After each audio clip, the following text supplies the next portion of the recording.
let's talk about why fission produces energy. How do we get this tremendous energy release? By splitting atoms. So let's talk about using our equation here, where we have U-235 and a neutron, and we're going to get barium, krypton, and 3 neutrons.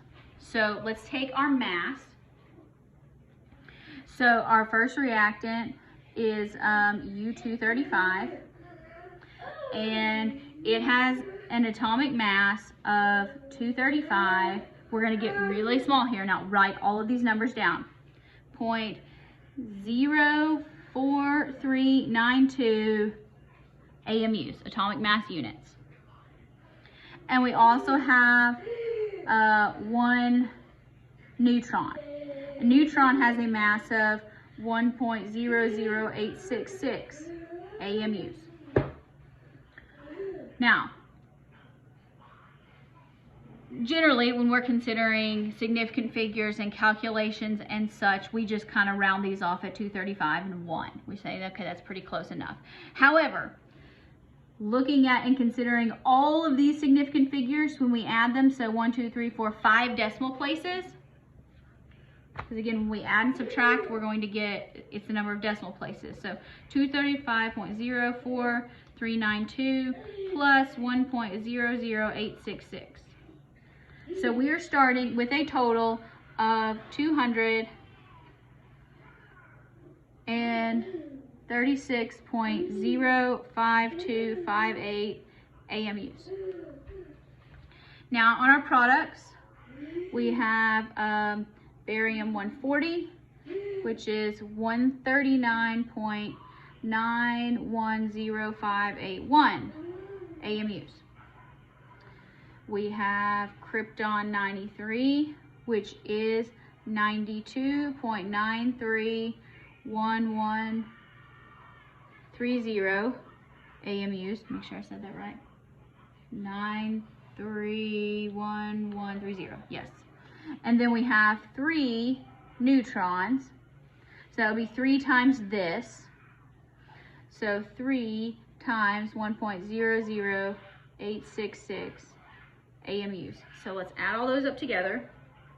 So 139.910581 plus 92.931130 plus 3 times 0.00866.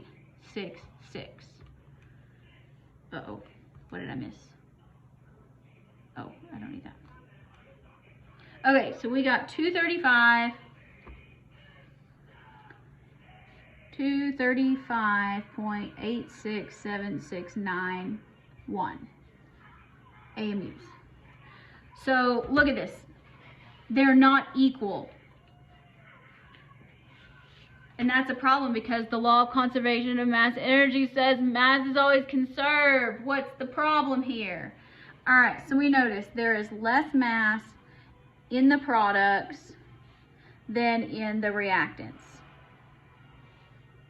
According to the law of conservation of mass energy, the missing mass has been converted to energy using the famous equation E equals mc squared. So M is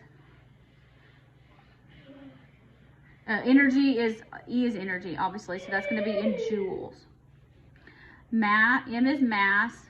Mass always must be in kilograms because we're related to the derivation of the joule. And C is the speed of light, which previously we used, we rounded, but when we're doing this,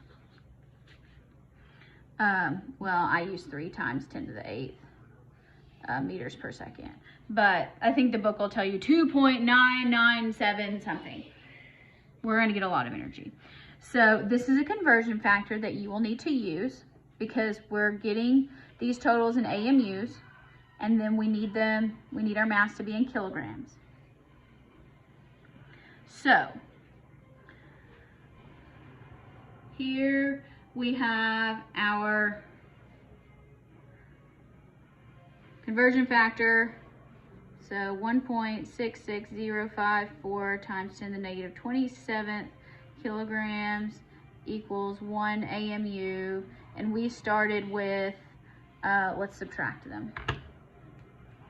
236.05258 minus that. Okay, so we start with 0.184889 AMUs. So again, you're using a lot of decimals here, but it matters. These decimal places really matter. Times 1.66054 10 to the negative 27th. So that means we have a mass of 3.07 times 10 to the negative 28 kilograms.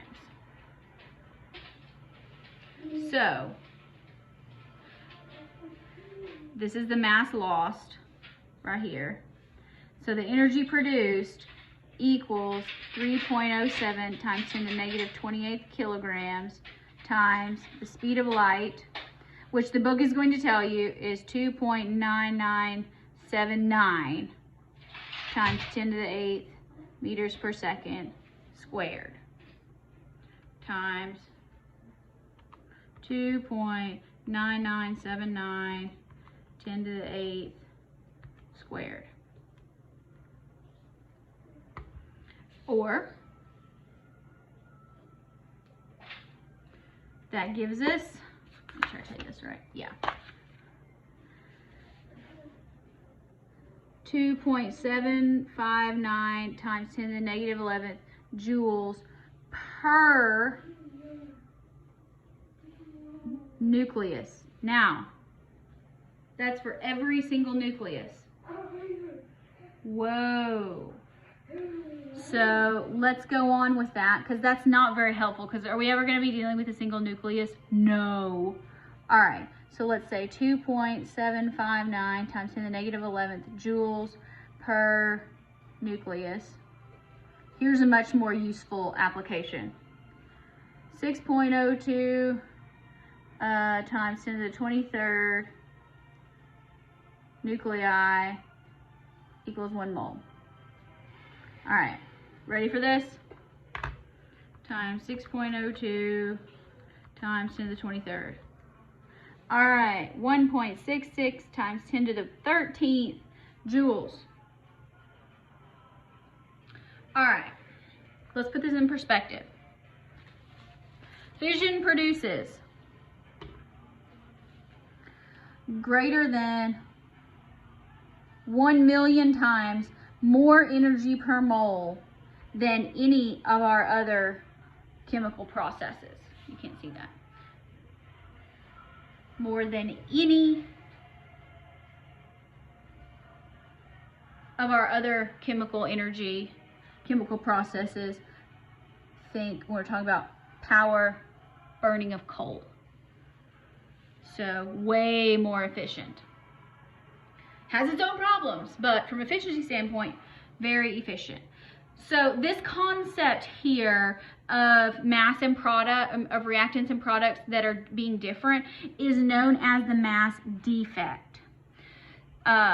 So when you're actually composing a stable nuclide from its constituent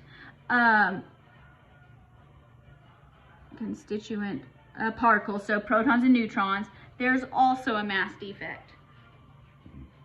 For example, when you take 2 hydrogen atoms and 2 neutrons, so that would be 2 times 1.00783 AMUs. 2 neutrons weigh 1.00866 AMUs, so 2 protons plus 2 neutrons. And you have 1 helium atom. 1 helium is 4.00260 AMUs. So let's look at this. 4.00260 AMUs. let's add these up. 2 times 1.00783 plus 2 times 1.00866. That is 4.03298 AMUs. When you use the mass defect and you plug it into the E equals mc squared, that actually gives you what we call the nuclear binding energy.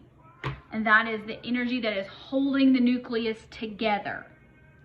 And we define nuclear binding energy as the amount of energy that is required to break apart the nucleus into its constituent nucleons. My dad refers to this process as atom smashing. He's a pretty cool dude. I am not going to go into a lot of the calculations involving nuclear binding energy that may show up on the homework, but I don't think there's a great deal of practical application to them. So I'm much more interested in how much energy we can produce by converting U-235 than busting up a nucleus of an atom, because what are the odds that we're going to be doing that?